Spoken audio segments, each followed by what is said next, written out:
Hey guys, Gathering Magic back again. Wanted to do a quick video on Splinterforge showing how you can earn some DEC even if you just have a $10 account and you don't have a lot of cards. So I'm signed in right now on Splinterforge. I'm on my $10 account, Gedfer, and I just started doing this yesterday. Just playing some battles. They give you 500 stamina and you spend about 45 stamina every battle because that's your mana cap. So you can play 11 battles before you run out of stamina, and your stamina regenerates at 1 stamina per minute. So I played 11 battles before I went to work yesterday, played another 11 battles this morning, and just in that little bit of time I earned 137 Forgium. So if we go to Hive Engine and we look at Forgium, so Forgium is trading at about 58 cents per thousand, which is equivalent almost exactly to DEC. So basically in just that a little amount of time I earned, let's just say 135, 137 DEC. So I think that would probably help a lot with rentals. I don't think people then, bronze when you're just starting out and renting low level cards, 137 DEC is a lot. So just to show you real quick, let's do a battle here. I'm fighting against the bronze boss. He has affliction, which means healing. My characters won't be able to heal, and he has magic reflect. So I rented a level 1 Kelia, a level 1 Ilthane, very cheap on the rental market.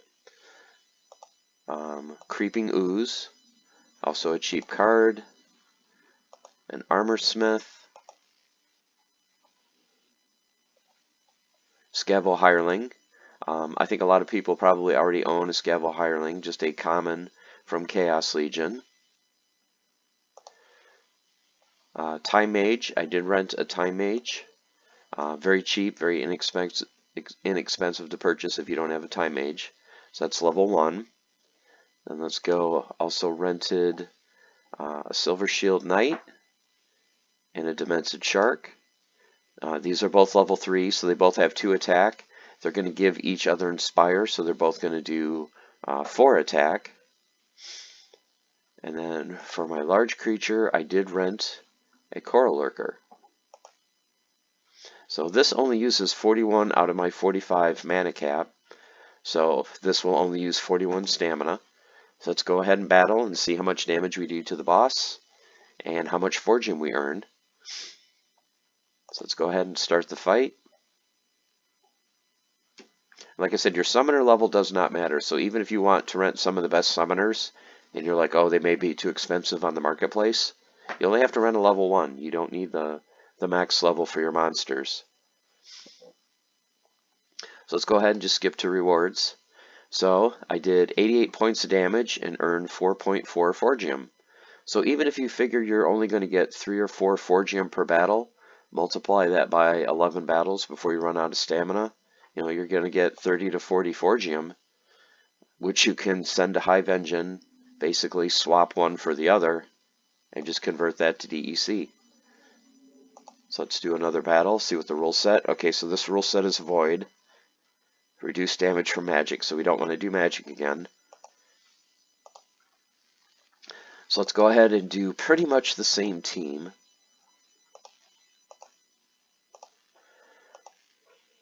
See if we can tweak it just slightly. Definitely want the armor repairs.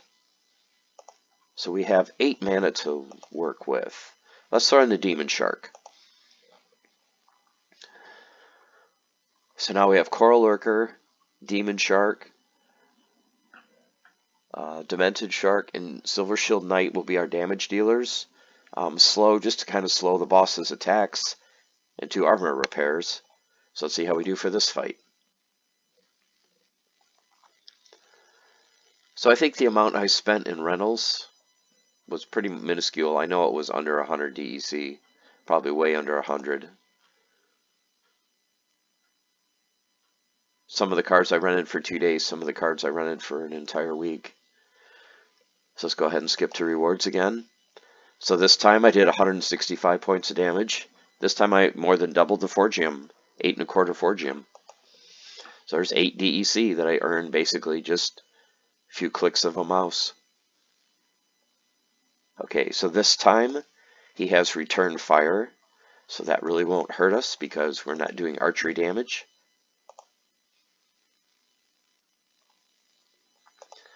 So let's go ahead and do the same team again. Coral Lurker, Demented Shark, Silver Shield Knight, Demon Shark. So we have Armor Smith, Scabble Hireling. Go ahead and fight. So this will be the last fight that I'll be able to do before I run out of stamina. And then when I get home from work tonight, I'll do another 11 battles. And like I said, doing this, you're not going to get on the leaderboards more than likely. If you do, that's fantastic. Because on the leaderboards, even for bronze, you're going to earn at least 2,500 Forgium. Hey, there we go. Another good one. So we did 210 points of damage, which is fantastic for bronze, and earned 10.5 Forgium.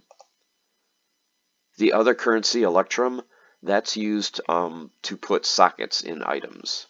But we're not concerned about that. So let's just see how we did for the boss. So right now we're in the 133, which you have to be in the top 100 to earn any rewards. But even if I don't get in the top 100, you know, I've earned 160 Forgium. Basically, like I said, yesterday morning, last night, and this morning just now. So in less than 2 days, 160 Forgium. So let's just say 100 Forgium a day is 100 DEC a day. What can you do on a new account with 100 DEC a day? Probably quite a bit.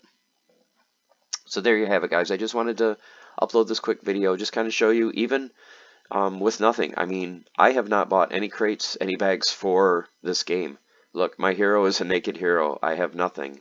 But simply using the bronze level cards that I own on my $10 account and just renting a couple low level cards off the market, you can have some serious earnings in DEC. If you're patient, if you play every day, you can slowly build this up. So let me know in the comments what you think. Have you played Splinterforge? Do you enjoy it? What are your strategies?